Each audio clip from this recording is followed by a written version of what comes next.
Inyo ang Panginoon.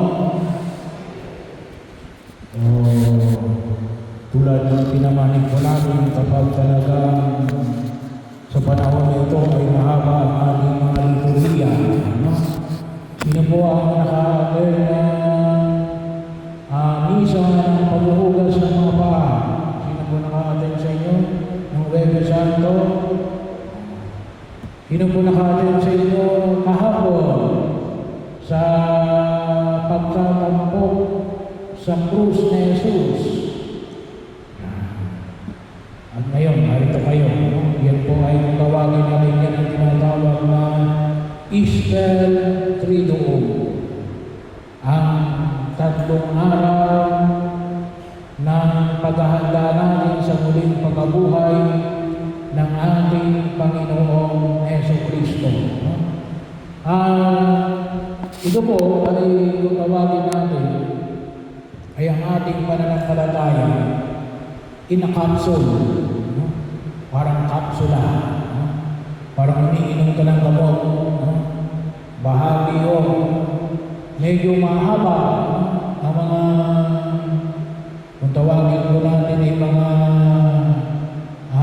ibanghelyo natin at mga pagdiriwang.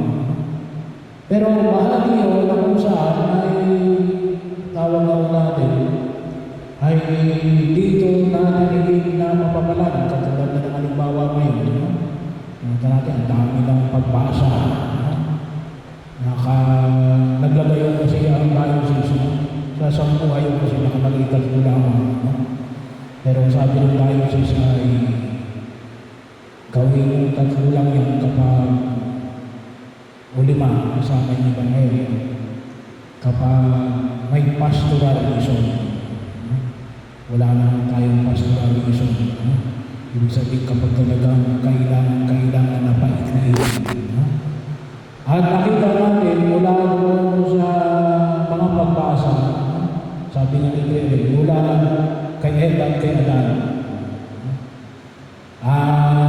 pagtawag kay Abraham, pagkahandog ni Isaac, ang bayang Israel, ang bayang pinili ng Diyos, bahagi yun, nakita namin yung pinahayag ni Propeta Isaias, yung mga pinahayag ng mga apostol katulad ni San Pablo, na makita natin, pinaalala rin sa atin natin, yung paano namin ibinubuhos sa ating panahon. O di kaya paano natin ibinubuhos ang aming kayamanan. Where do we spend our resources? Mahaba ang mga pagdidilay na nawa ay nakita namin na sana tugunan natin yung paanyaya na ipinahayag ni Jesus na tumutukoy din sa lahat namin. Ay, ito, yung liwanag. Kaya nga po, magamal ko tayo medyo may liwanag gawa ng CCTV. Pero yun yung binibigyan ng diin. Kaya nga po inyong mapapansin sa panahon ko, palagi ko tayo may Pascal Candle. Kapag may binyag, kapag may kumpil, kapag may patay, pagpapaalala natin si Kristo ang ilaw ng sandailigan. Sa iyo magbibigay liwanag. Bahagi yun at yung panyaya na pinahayag ko sa atin. Yung mga babae na nakita nila may biglang lumitaw sa kanila. Ano yung lumitaw sa kanila? Dalawang lalaki na nagliliwanag. So bahagi yun na anong sabi? Bakit mo hinahanap ang buhay sa gitna ng mga patay? Baliktad. Bakit mo hinahanap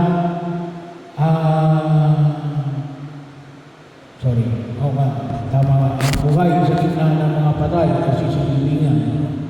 Pero pahayag na kung saan ay makita ko natin.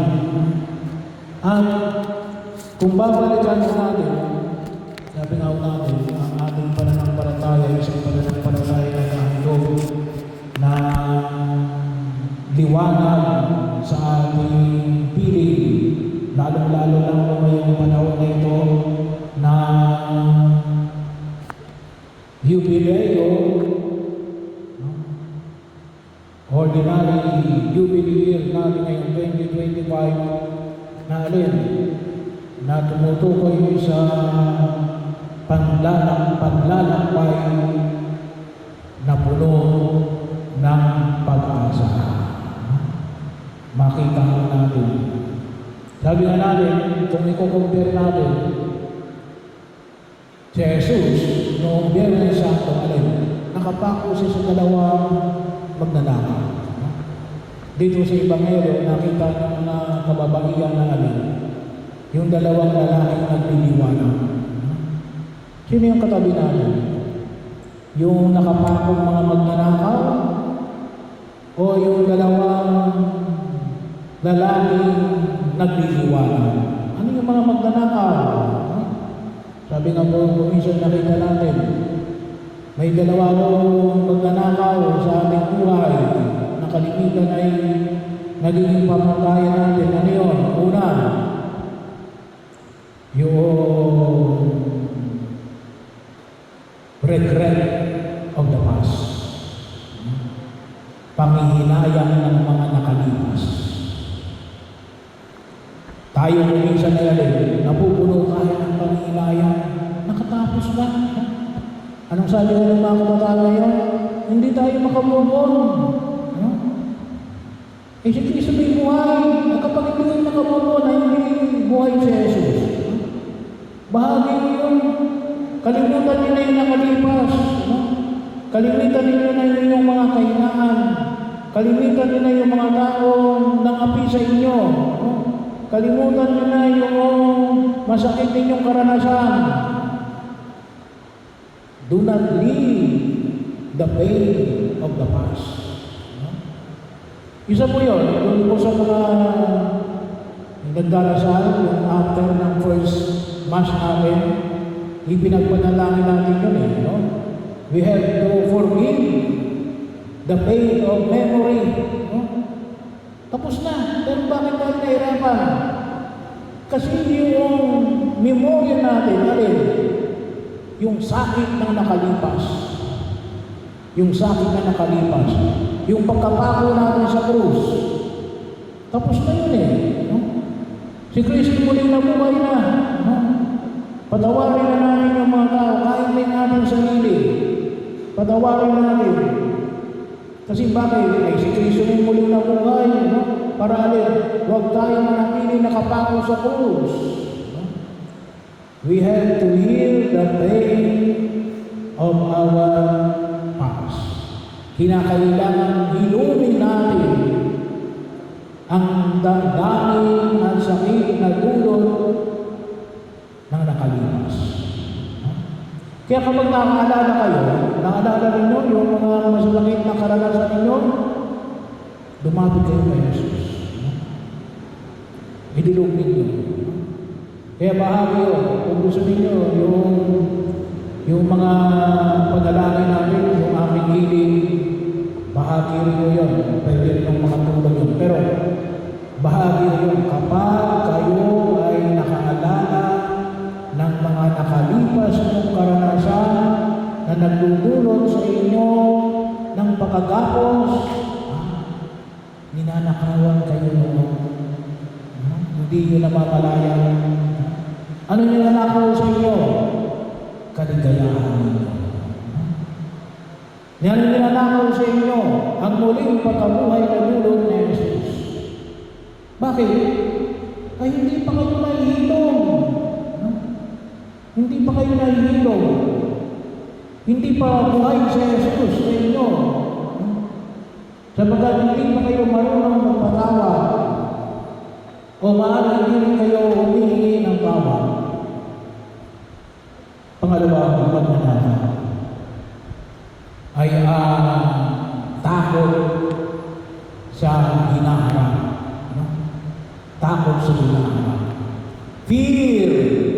the future. Bahagi mo yun. Baga ka daw na kung saan yung makita ko natin. Marami na natakaw sa inaharap. Kapag, sabi nga biglaan, hindi natin namamalaya. Lalo-lalo na ngayon because of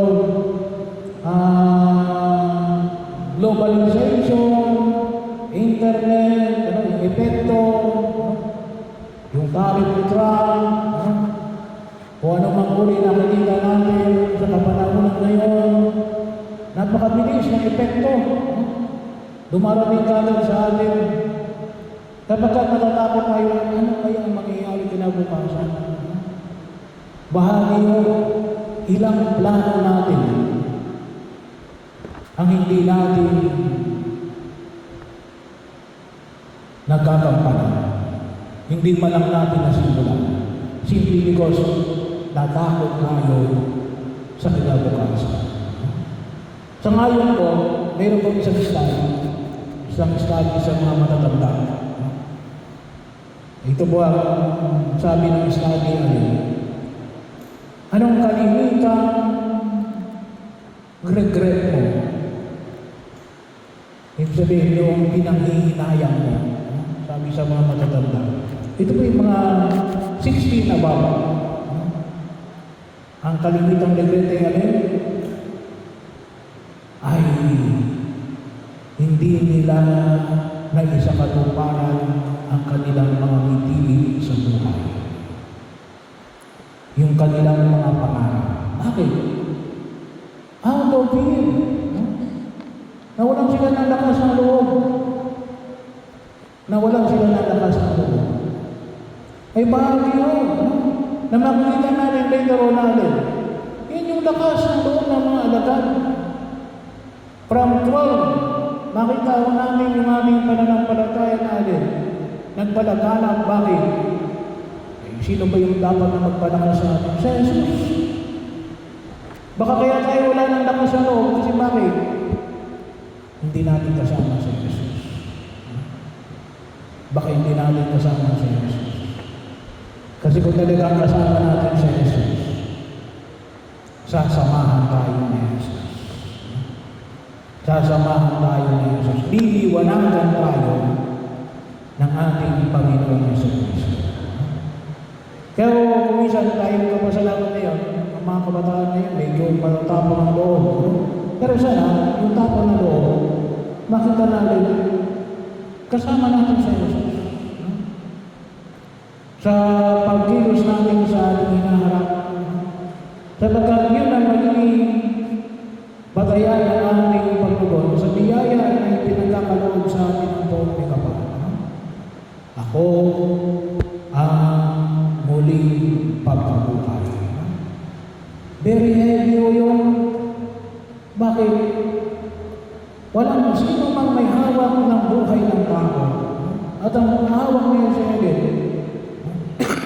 kanyang pagkabuhay buhay na walang hanggan. Bahagi o yun ang kung saan yung makita natin. At ito ang idulog natin sa harapan ng buong may kapal. Hayaan natin na tayo ay maalis sa pagkapalo natin sa gitna ng dalawang magnanakaw na ito. Bakit? Si Jesus ay muli nabuhay.